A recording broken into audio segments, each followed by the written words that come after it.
Oiê! Hoje eu vou te ensinar a fazer um pão low carb, um pão low carb de verdade, que cresce, que fica alto, que fica gostoso e que fica também muito bonito. Vamos lá?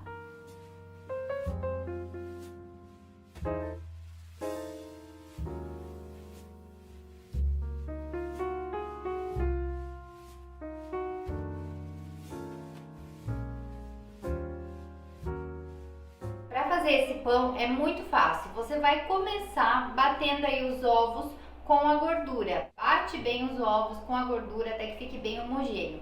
Depois você vai juntar o leite vegetal. Se você não tiver leite vegetal, eu estou usando aqui de coco bem ralinho. Você pode usar a água também no lugar, tá? É importante que esse leite vegetal ele não seja muito grosso, muito denso. E aí você mistura tudo ali, depois você vai adicionar o mel.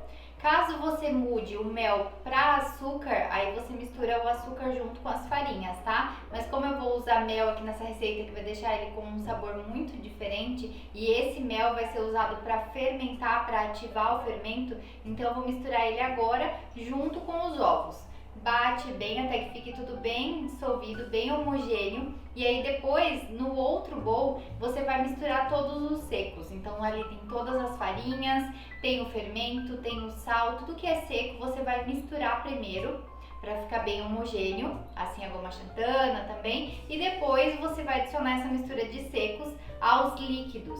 Vai misturar muito bem com uma espátula até que esteja tudo bem homogêneo e você vai perceber que a goma xantana e a linhaça vão ativar durante esse processo que você está mexendo. Então a massa ela vai ficando encorpada com o tempo. Feito isso, você pode transferir essa massa direto para uma forma. Eu estou usando aqui uma forma, eu sei que tu vai me perguntar a medida da minha forma. A minha forma tem 8 centímetros de largura, 8 centímetros de altura e 14 centímetros de comprimento, tá? Mas ela daria numa forma um pouquinho mais baixa também. Para o seu pão dar um salto, é bem importante que você adeque o tamanho da forma, ou seja, que não fique a massa totalmente espalhada dentro de uma forma grandona, tá? Então, procure usar uma forma pequenininha. Se você não encontrar nessa medida, utilize uma de bolo inglês, que ela também tende a ser menor.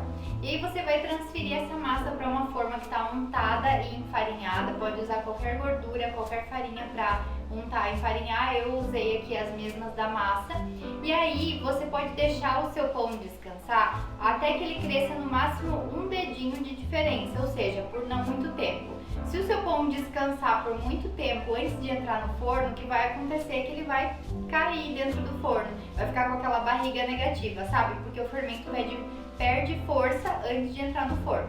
Então, para que isso não aconteça, você deixa descansar pouco tempo. Então, crescer no máximo um dedinho ali na forma, tá bom? Com o forno pré-aquecido, o meu forno aqui em casa é a 220 graus. Eu não sei como que é o seu forno aí na sua casa, pode ser 200 graus, pode ser 250.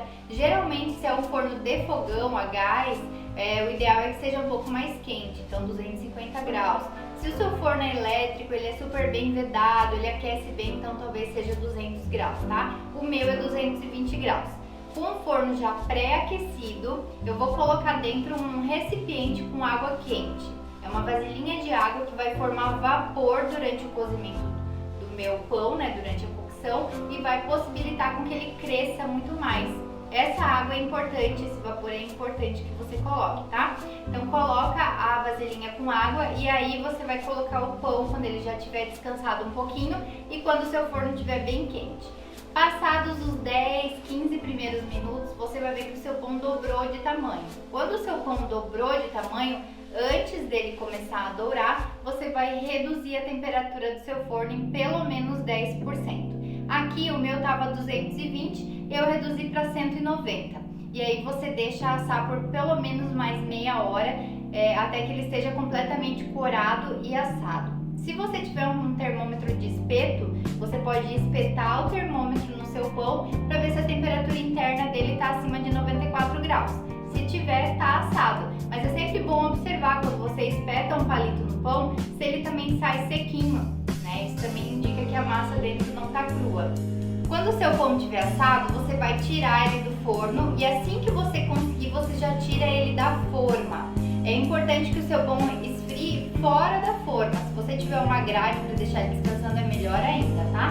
E aí você vai cortar o seu pão só depois que ele estiver frio, tá? Nem pense em cortar quente porque as farinhas ainda não estão estabilizadas, não estão prontas para serem cortadas. Se você cortar o seu pão quente ainda, as farinhas sem glúten, você pode fazer com que ele fique com aquele aspecto gelatinoso, sabe, meio embatumado, e a gente não quer isso. E aí, seu pão tá prontinho, é só você aproveitar. Eu espero que você goste, aproveite muito. Depois você me conta aqui como que você fez esse pãozinho, com o que você consumiu, combinado? Compartilhe esse vídeo para mais pessoas conseguirem saber dessa receita também. Um beijo e até o próximo vídeo.